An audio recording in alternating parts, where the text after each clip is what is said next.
सभी लोगों को जय मसीह की। Lion of Judah digital ministries को फॉलो करने के लिए और परमेश्वर के वचन के ऊपर अपने इंटरेस्ट को दिखाने के लिए जितने भी लोग हमारे द्वारा जूम से जुड़ते हैं या यूट्यूब में हमारे वचनों को सुनते हैं, उन सारे लोगों को प्रभु यीशु मसीह के नाम से मसीही वंदना।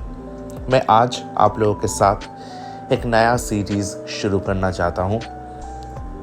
कुछ लोग आप में से जो लोग पर्सनली मेरे साथ कांटेक्ट में हैं या फिर मेरे सोशल मीडिया में जुड़े हुए हैं, शायद आप लोगों ने सुना होगा ऑलरेडी कि मैं एक पर्टिकुलर पोल लेके सबको क्वेश्चन कर रहा हूँ, and that is related to the creation of the universe.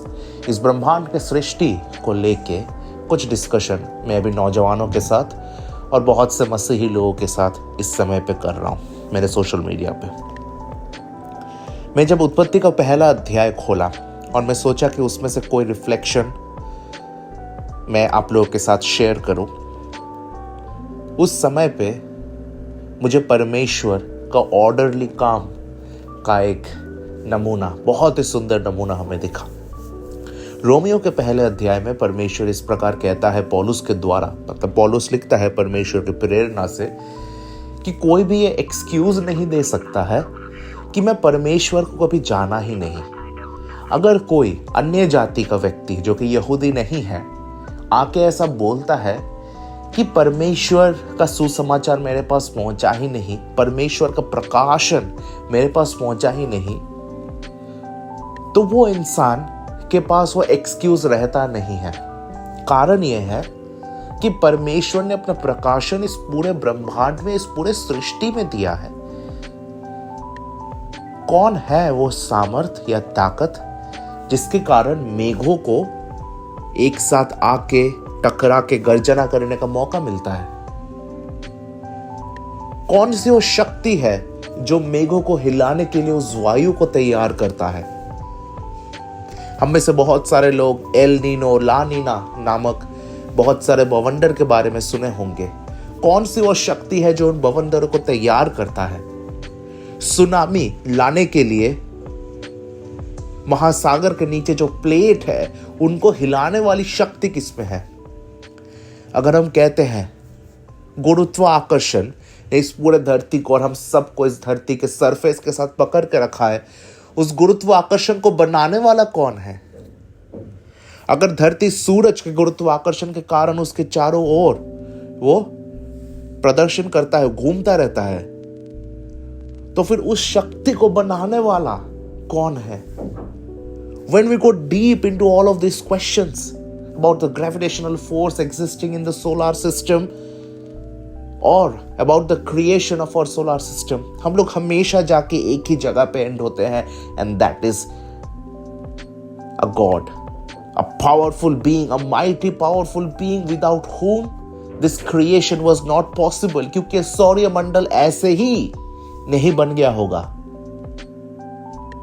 It's not just a simple cause, it's an orderly creation of a heavenly architect. एक स्वर्गीय वास्तुकार के द्वारा किया गया एक सही तरीके का निर्माण है ये सृष्टि।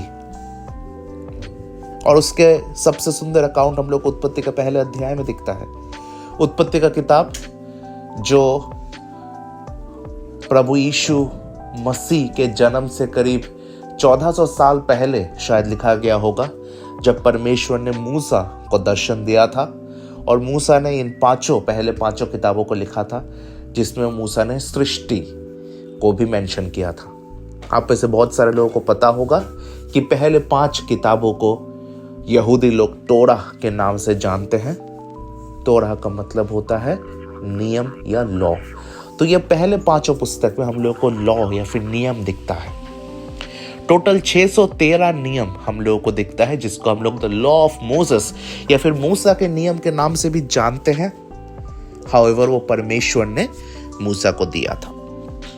यहूदियों के लिए बहुत स्पेशल है और ये बार बार हम लोगों के डिस्कशंस में आता है, मूसा का नियम, मूसा का नियम।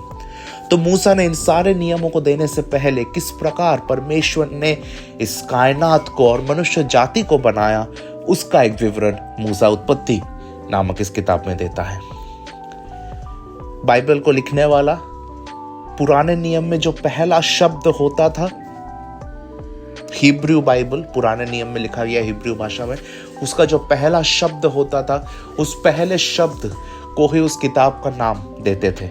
जैसे कि हिब्रू में जो पहला शब्द है इस किताब का, वो है बाराशेत, और वो बाराशेत हो गया पहला शब्द इस किताब का। इसका मतलब इस किताब का नाम हो गया बाराशेत। बाराशेत मतलब क्रिएशन, बाराशेत मतलब उत्पत्ति। So that is why this book is called उत्पत्ति या जेनेसिस। यहाँ पर शुरुआत से ही परमेश्वर ने कह दिया कि in the beginning God created heaven's and the earth. मतलब वो बिगिनिंग यानी कि शुरुआत से पहले से परमेश्वर है। समय का शुरुआत भी परमेश्वर ने यहाँ किया है। परमेश्वर ने अपने वचन को बोलने का शुरुआत यहाँ किया है। परमेश्वर उसी वचन के द्वारा क्या किया? स्वर्ग और पृथ्वी का निर्माण को किया। और उसके बाद परमेश्वर कहता है कि धरती खाली थी, the earth was formless and void, darkness was over the surface and deep and spirit of the God was hovering around the waters. तो धरती में तब कोई जीव जंतु नहीं था, क्योंकि धरती का ऐसा परिस्थिति ही नहीं था कि वहां पर कोई जीव जानवर रह सके। ऐसे परिस्थिति धरती का था। उस समय पे परमेश्वर का आत्मा वहां मंडराता था। हम लोग गीत गाते हैं कि आत्मा मंडराता है। हमारे आसपास परमेश्वर का आत्मा सिर्फ मंडराता ही नहीं है, हमारे अंदर परमेश्वर का आत्मा वास करता है, क्योंकि परमेश्वर के आत्मा के बिना कोई भी व्यक्ति यीशु को प्रभु बोल के नहीं जान सकता है। यह परमेश्वर का वचन साफ कहता है। तो अगर परमेश्वर का आत्मा किसी जगह में आती है जहां पर कोई शेप नहीं है, कोई फॉर्म नहीं है, सिर्फ अंधकार है, तो परमेश्वर का आत्मा उस जगह को परिवर्तन कर सकता है। सोचिए, जो धरती बनी थी जहां पर कोई शेप नहीं था, कोई फॉर्म नहीं था, वहां जीव रहने लायक वो जगह नहीं था, उसको परमेश्वर के आत्मा की मंडराने के बाद किस तरीके से कार्य परमेश्वर ने जल्दी किया वहां पर। जब परमेश्वर का आत्मा हमारे अंदर है तो वो हमारे जीवन को परिवर्तित यानी कि ट्रांसफॉर्म करने के लिए सक्षम है। हमें बस परमेश्वर के आत्मा को अलाउ करने का आवश्यकता है।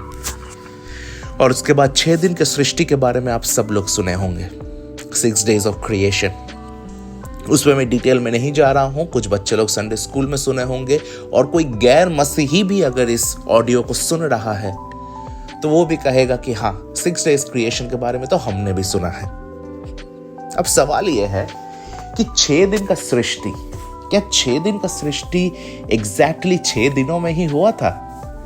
क्योंकि यहां पर परमेश्वर जब दिन नामक शब्द का प्रयोग करता है तो वो कई साल भी हो सकता है, क्योंकि परमेश्वर हमारे समय के हिसाब से नहीं चलता। हमारे समय में एक दिन का मतलब होता है 24 घंटा। परमेश्वर के लिए एक दिन का मतलब 1000 साल भी हो सकता है। तो कुछ लोग मानते हैं कि 6 दिन एग्जैक्टली 6 दिनों में बना गया था। इस पूरे कायनात को परमेश्वर ने बनाया, जहाँ 6वें दिन में परमेश्वर ने इंसान को रचना किया। लेकिन कुछ लोग ऐसे भी कहते हैं कि नहीं, 6 दिनों में इस सृष्टि को नहीं बनाया गया था। परमेश्वर अगर 6 दिन बोल रहा है तो एक बिब्लिकल इमेज है, ये एक मेटाफर है कि शायद उससे ज्यादा समय लगा, लेकिन परमेश्वर के लिए वो एक दिन कई सालों के बराबर हो सकता है।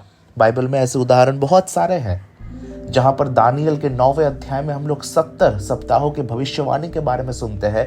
वहां एक एक दिन एक एक साल के बराबर होता है, इसीलिए वो 70 सप्ताह 490 साल बनता है। यहूदी भविष्यवाणियों की किताब में एक दिन एक साल के बराबर है। उसी प्रकार परमेश्वर के लिए एक दिन 1000 साल बहुत सारे लोग बोलते हैं, या फिर अनगिनत साल हो सकते हैं। The point that I want to make here is कि शायद ये सृष्टि 6 दिनों में नहीं हुआ है, और अगर हुआ भी है तो वो करने के लिए परमेश्वर सक्षम है। हम लोग अपने साइंटिफिक दिमाग को लगाते हैं कि किस प्रकार पानी जो था वो पानी लाइक प्रेशर के कारण वो बढ़ता गया, और उसके बाद हजारों सालों के आइस एज मतलब बर्फ जमने का जो समय होता है, सालों साल बर्फ जमते जमते हिमालय जैसा महान पहाड़ बना। शायद परमेश्वर उसको क्षण भर में बनाने की शक्ति उनमें है, निस्संदेह है। सो जो लोग मानते हैं कि 6 दिनों में ही एग्जैक्टली सृष्टि हुई है, मैं उनको गलत नहीं कहता। ना ही मैं उन लोगों के साथ लड़ने जाता हूं जो कहते हैं कि 6 दिन लाखों साल भी हो सकते हैं, क्योंकि उन सब चीज़ों में लड़ने का कोई आवश्यकता ही नहीं है। बाइबल में उसके बारे में नहीं लिखा है। आप लिटरली भी ले सकते हैं, आप फिगरेटिवली ले सकते हैं, लेकिन जो इम्पोर्टेंट है वो है परमेश्वर ने किस प्रकार सृष्टि को किया है। परमेश्वर सबसे ज्यादा इंसानों से प्रेम करता है, इसका प्रमाण परमेश्वर ने अपने पहले अध्याय में ही दे दिया। और वो क्या था कि सारे चीजों को अच्छे से सुंदर से बनाने के बाद परमेश्वर ने अंततः जाके इंसान को बनाया, ताकि इंसानों के लिए किसी भी चीज की कमी घटी ना हो, ताकि इंसान को प्रभुता करने का मौका मिले सारे कायनात के ऊपर। So human beings were the gatekeepers and torch bearers of the entire creation.